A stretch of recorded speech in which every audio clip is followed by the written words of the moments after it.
Good afternoon and welcome to the Midday News. Here's what we have in the bulletin. 3-truck collision causes massive traffic pileup on Spur Main Road. Fire Brigade continues to monitor fire at Savannah Lamar Warehouse. And later in sports, Jamaica shows its intention to host World Under-20s in 2028. Thank you for joining us. I'm Kerry-Ann Simpson. Here are the details. We begin with news of a traffic pileup for miles along the Spur Main Road in Manchester following a 3-truck collision. For hours, the driver of one of the truck was pinned in the vehicle. He has since been removed. Now, our Manchester correspondent Courtney Morgan was on the scene this morning and filed this report. Spur in the vicinity of the Four Seasons, All Seasons restaurant. A driver is trapped inside a truck following a 3-truck collision along the Spur Main Road in the vicinity of the All Seasons restaurant. I am now understanding that 3 people were in the truck, 2 escaped unhurt, and the driver is still pinned inside. At the moment, he is being attended to. He's been given some water. The firemen are there, strategizing as how to get him out. He seems to be okay. We can't get too close to find out his condition, but he is trapped at the moment.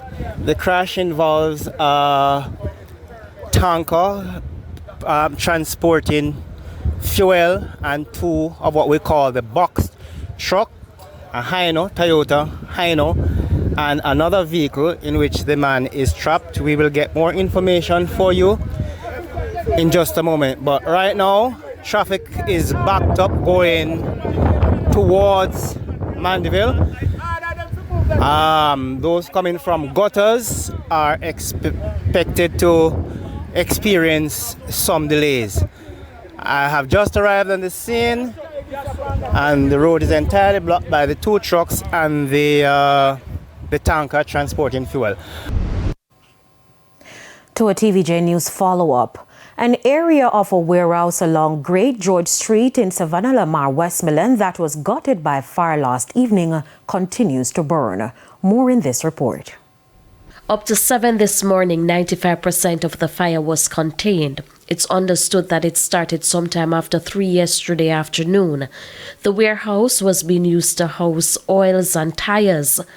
2 fire units responded. However, up to late last evening, the blaze continued to rage. Go downtown, go full 800 gallon. When me finish full with water, then say, Tony, fire uptown. You want to up there. And I come up here. And I only chuck the 2 fire chuck up here. And I have to start full water chuck them, fire chuck them. And I then start give them some more water. For them alone couldn't control the fire. And right, and a 6 trip of water I make. And each trip we make is 3,200 gallon.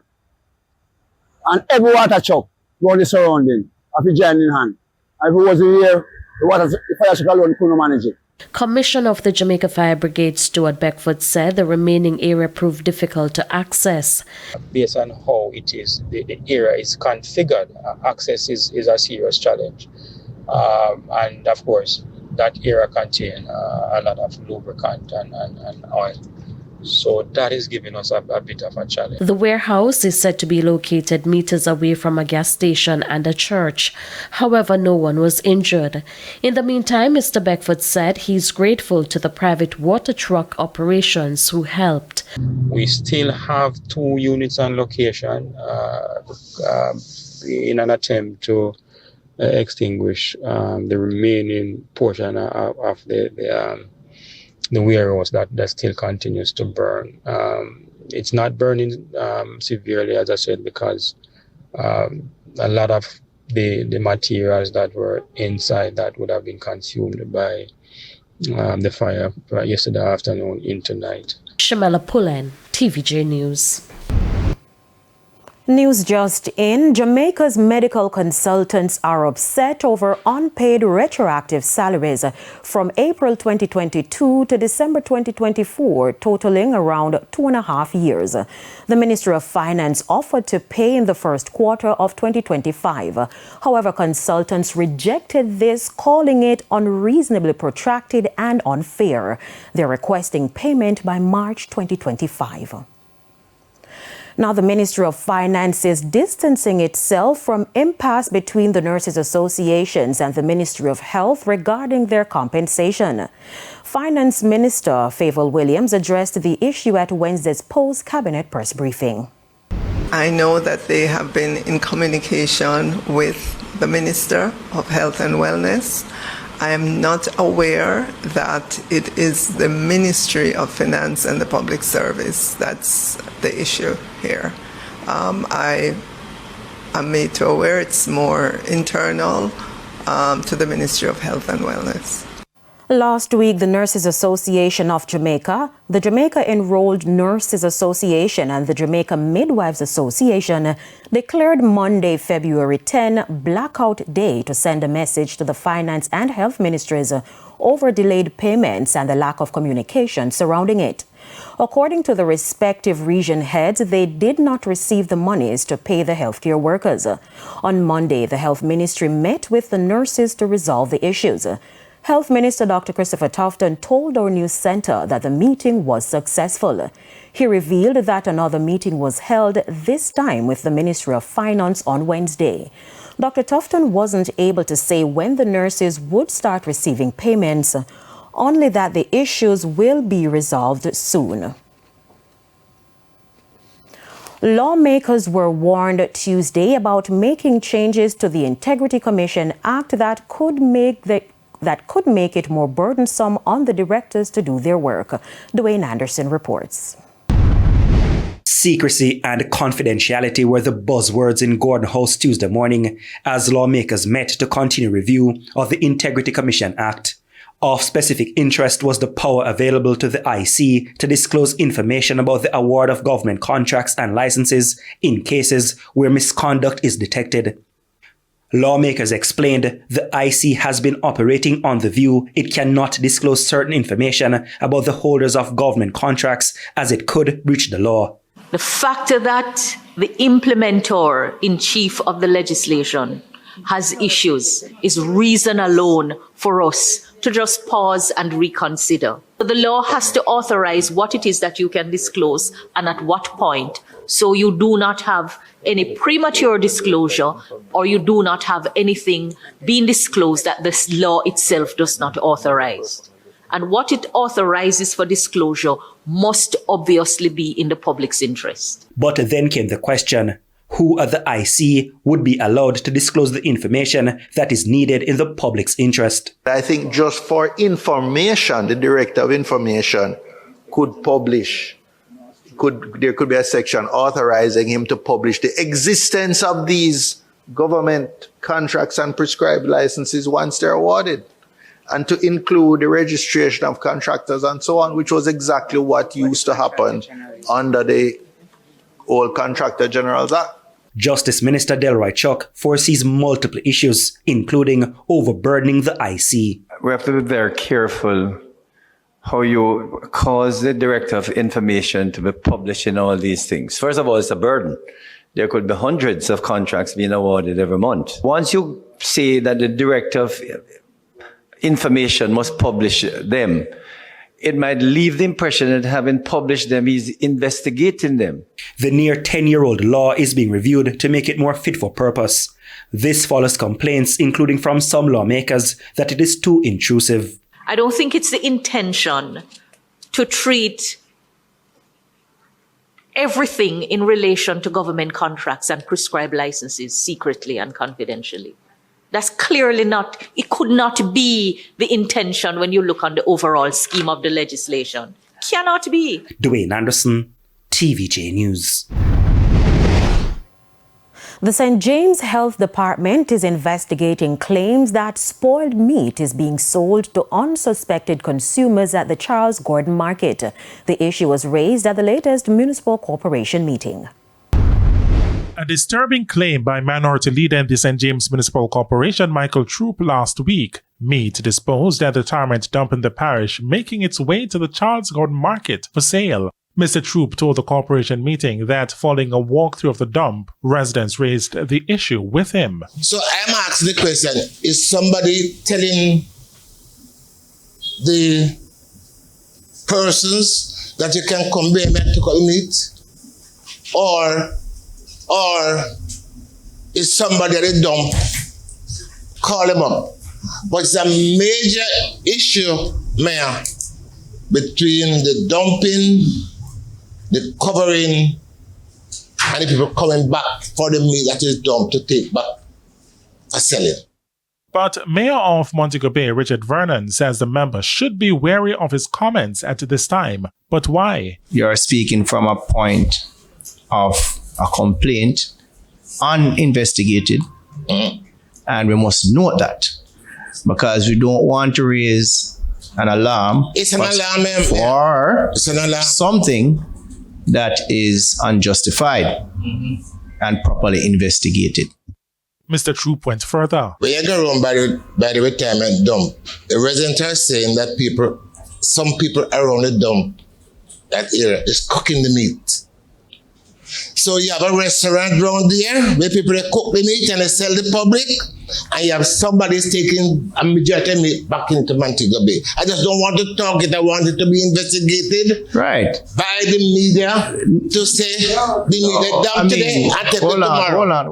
But he was again cautioned. While he's asking for an investigation to be carried out, there are restaurant owners there, Mr. Chairman. And you don't want persons to think that they're not handling themselves properly. You don't make assumptions and aspersions. You don't. It can hurt people's businesses and it can hurt the residents. So we have to caution ourselves.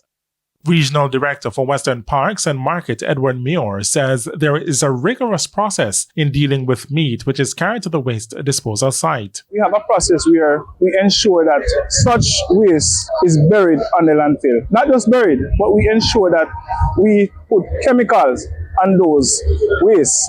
So once we put the chemical on it, we bury. So we have a protocol, and I'm sure that persons on the landfill have been adhering to that to ensure that that protocol is not changed in any way, shape, or form. And I must say that, to my knowledge, we have 24-hour security on the disposal site, and I am not aware of any such activity. As for the St. James Health Department, Chief Public Health Inspector for the parish, Sharika Lewis, says this was the first time the matter was being brought to its attention. Ms. Lewis says a thorough investigation will now be conducted into the claims. O'Shane Masters, TVJ News. The St. Anne police have recovered 3 illegal firearms and arrested several individuals following targeted operations on Tuesday and Wednesday. In the first operation, 4 men from Clarendon and 1 in St. Anne were taken into custody after a raid at a 10-bedroom house in Bel Air Phase 2 in Runaway Bay. A .38 revolver with 6 live rounds was found in a bucket covered with crushed concrete. Now, in the second operation, officers from the Operation Support Team raided an unoccupied property near the Spur Resorts in Runaway Bay at around 12:15 a.m. They discovered a black and chrome Micro .380 pistol with 6 rounds, 91 additional rounds, and a Diana 34 Classic airgun with a 12-gauge cartridge. No one was arrested in this operation. It's now time for a break. Stay with us, more local stories when we return.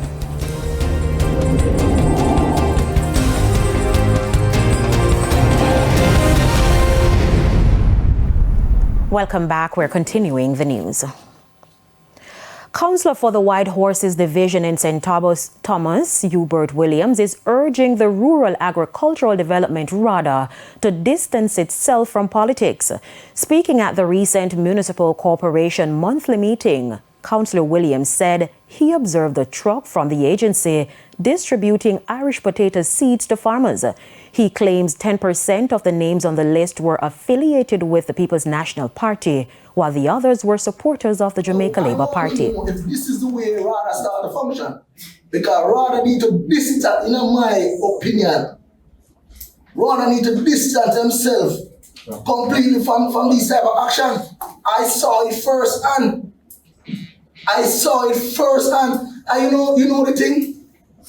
About 2 days later, one of the farmers that was there trying to get the seeds and didn't get it, say, a JP man get some and sell him some. So that means a man get well a real farmer, but just because he's aligned with the Jamaica Labour Party, and get someone to say, no country can be productive this way. Rada Parish Manager Eric Stevenson, as well as Councillor for the Trinityville Division, Dean Jones, responded. That truck that you saw, that wasn't from Rada. We have no dealings with that. All potatoes that come to the parish under Rada's purview is distributed from the parish office, nowhere else. We got 200 bags of Irish potato this season, and it was distributed that way. Those potato seed that was distributed to Cedar Valley is every year those private persons come in and give the seeds, and it does not give to PNP and Labourite one side. It gives to every single person across the board. Whether you're PNP or you're Labourite, you get the seeds because you're a farmer in the belt, and that is where the Irish potato grow the most. So they get the seed. So it does not, and when you get the seed, you get fertilizer with it. So it does not stipulate it to one side. So it's not a PNP thing and not a Labourite thing. It is a farmer's thing. Time now for the Business Minute. The Monetary Policy Committee of the Bank of Jamaica will later today decide whether to hold its benchmark rate at 6% per annum or whether to cut it by another 25 basis points to 5.75%. The central bank slashed its benchmark rate by 1 basis point to 6% per annum during the last 6 months, but none of the island's 8 commercial banks reduced its average lending rate in response.